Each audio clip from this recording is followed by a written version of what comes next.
Bienvenue dans ce spécial élections municipales et régionales 2023 en Côte d'Ivoire. Les élections sont un excellent rendez-vous pour renouveler la classe politique et pour faire bouger les lignes. La personnalité que nous recevons aujourd'hui est à la tête d'un mouvement qui veut changer Cocody. Notre invité est ingénieur informaticien. À 45 ans, il est candidat indépendant dans la commune de Cocody. Georges-Alain Blé, bonsoir. Bonjour. Et merci d'avoir accepté notre invitation. C'est moi qui vous remercie. Le choix du lieu, on vous le laisse à quelques mètres. Il est forcément emblématique. Voilà, c'est un siège que je vais occuper, mais pas juste pour moi, pas juste pour ma notoriété. Parce qu'il y a un projet. Cocody, autrement, c'est un projet. Okay. C'est donner à Cocody la première place. Cocody, c'est la commune que Félix Houphouët-Boigny a choisi pour y résider. Il y a 10 communes à Abidjan. Il aurait pu choisir n'importe quelle commune. Il a choisi celle-là. Les 5 présidents que nous avons eus depuis que notre pays est indépendant, il y en a 4 qui ont été à Cocody. Donc ce n'est pas quelque chose de fortuit. Et c'est quelque chose qui doit permettre à celui qui dirige le conseil municipal de prendre toutes les dispositions pour que toute la population de Cocody, qu'elle soit de Djorogobité, qu'elle soit de Anono, de Blocos, de Cocody Village, des quartiers résidentiels, que tout le monde se sente bien à Cocody. Et c'est cela notre offre. On entend par ici marée jaune, vous avez un mouvement. Est-ce que vous nous expliquez c'est quoi le but, le principe, c'est quoi la philosophie de votre mouvement? Bon, Cocody autrement, c'est une vision, bien plus qu'un mouvement. C'est de dire, aujourd'hui les partis politiques se battent. Vous êtes sans ignorer que moi je suis candidat indépendant, mais pas indépendant du besoin des populations.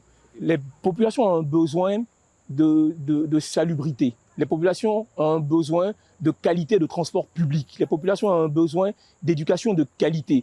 Les résultats du baccalauréat sont sortis il y a quelques heures, quelques jours. Vous verrez, les lycées privés ont des résultats formidables. Les grandes écoles privées ont des résultats formidables. Mais lorsque vous creusez, lorsque vous avez les écoles publiques, les résultats sont en deçà de la moyenne nationale. Il y a un travail à faire. Vous avez 80 élèves en classe de CM2 devant un enseignant. Il y a un travail à faire. Il y a un travail à faire lorsque vous promenez dans Cocody. Lorsque vous êtes là, nous sommes là, dans le Cocody Centre, là, vous avez l'impression que c'est un quartier qui est huppé. Mais lorsque vous partez dans les périphéries, vous verrez qu'en termes de qualité environnementale, il y a tellement de choses à faire. Donc, ce que nous proposons, c'est de donner la possibilité aux populations de se sentir bien partout sur le territoire de Cocody. Voilà. Alors, Cocody, on ne se le cache pas, est considéré comme étant une zone où la bataille va se jouer sur tous les panneaux. Cocody est dans mais ce sera une bataille d'idées. Okay. Voilà, parce que ce que les gens voudraient, ce que les populations voudraient, c'est une bataille d'idées. Moi, je vous dis une chose. Nous sommes près de 700 000 habitants à Cocody. Aux dernières élections municipales en 2018, qui ont vu l'élection du maire actuel, il n'y a pas plus de 40 000 personnes qui ont voté. Il n'y a même pas 10% de la population.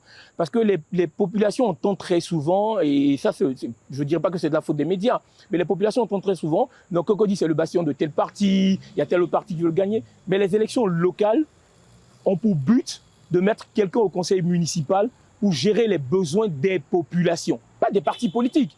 Les élections législatives sont passées. Elles ont eu lieu en 2021. Là, maintenant, on n'est pas en train de parler de partis politiques. On est en train de parler d'une vision, d'un projet. Et le projet qui est Cocody autrement, il a plusieurs axes. Dans l'éducation, j'en ai parlé tout à l'heure. La culture, lorsqu'on parle de culture, c'est un puissant moyen d'emploi, d'épanouissement. Une commune doit être animée. Un maire, c'est un animateur. Moi, je veux être un animateur pour la commune de Cocody.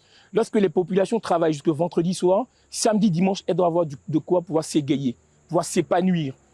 Donc, on laisse les enfants comme cela.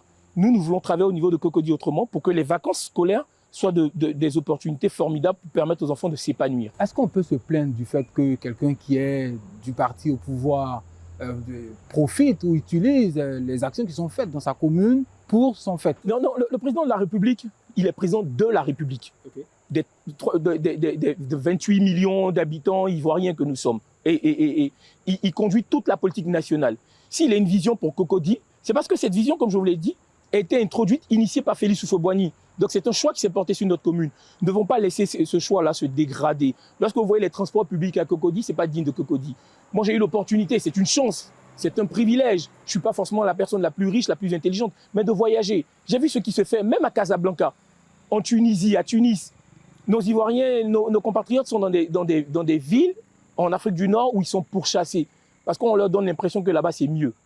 Et ici, à Cocody, on peut faire tellement de choses pour que les jeunes trouvent un emploi et s'épanouissent, plutôt que de les laisser là, comme ça, et de dire, comme Cocody, c'est le bastion de tel ou tel parti, tranquillisez-vous, on va prendre le pouvoir. et on ne fera rien. On va parler de vos projets, hein, rassurez-vous. Mais est-ce que vous pouvez nous parler de votre équipe? L'équipe est composée ce sont 65 personnes. Le conseil municipal, ce sont 65 personnes. Vous avez des hommes, des femmes de toutes couches sociales. Vous avez des jeunes, vous avez des moins jeunes, vous avez des ménagères, vous avez des ingénieurs, vous avez des personnes qui sont dans l'entrepreneuriat. Le but de cette équipe-là, c'est de mettre l'accent sur l'entrepreneuriat. Nous avons mené une enquête en début d'année. Nous avons parcouru ce qu'on appelle communément les boutiques. Lorsque vous prenez les boutiques, il y a près de 1200 boutiques à Cocody. Sur les 1200 boutiques, je ne vous apprends rien, il y a plus de 95% des boutiques qui sont dirigées par des populations étrangères. Notre propos n'est pas xénophobe, il n'est pas à l'encontre des populations étrangères, mais c'est parce que l'Ivoirien n'a pas cette possibilité, cette facilité-là de pouvoir entreprendre. Ce n'est pas qu'ils ne savent pas le faire, c'est qu'on ne leur donne pas des moyens. Donc nous voulons travailler là-dessus avec l'équipe que j'ai, travailler pour permettre aux Ivoiriens de s'épanouir. Vous voyez maintenant dans la culture, il y a des jeunes, on a vu dernièrement un jeune comme Didi B recevoir un 10 d'or. Il y a beaucoup de débouchés dans la culture et nous voulons travailler sur cet axe-là. Le point le plus important pour moi, c'est que l'éducation, l'entrepreneuriat, la culture, le sport, nous devons travailler là-dessus.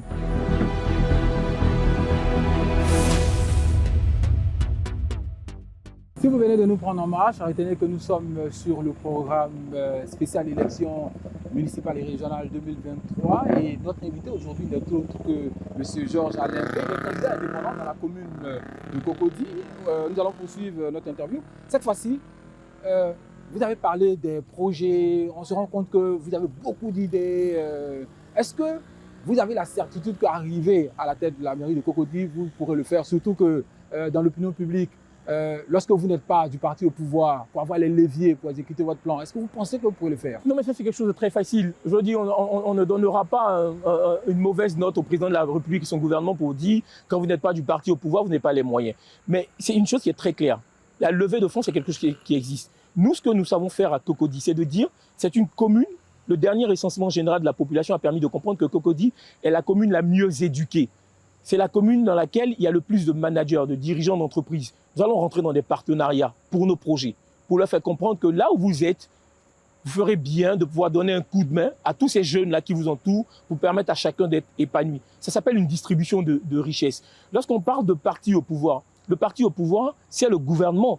Mais la gestion des collectivités locales et territoriales appartient aux populations.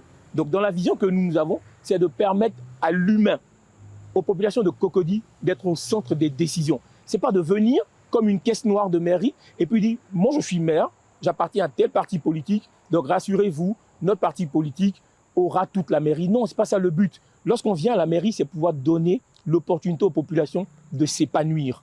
Et c'est ça ma vision. Alors, quittons le centre de Cocody, allons dans la périphérie justement, puisque vous dites que c'est là-bas que vous allez beaucoup plus agir. Hein. Ça n'exclut pas que voilà, sur il y a la question d'inondation.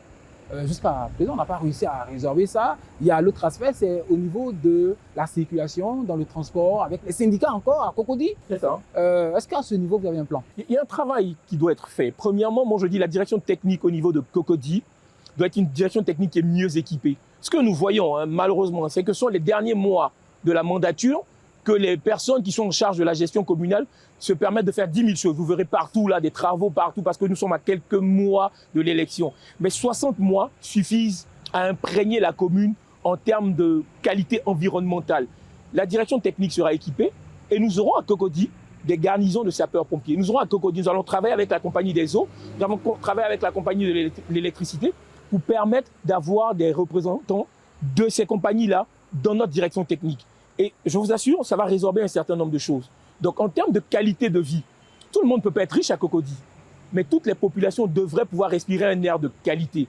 Notre pollution est en grande partie due au transport.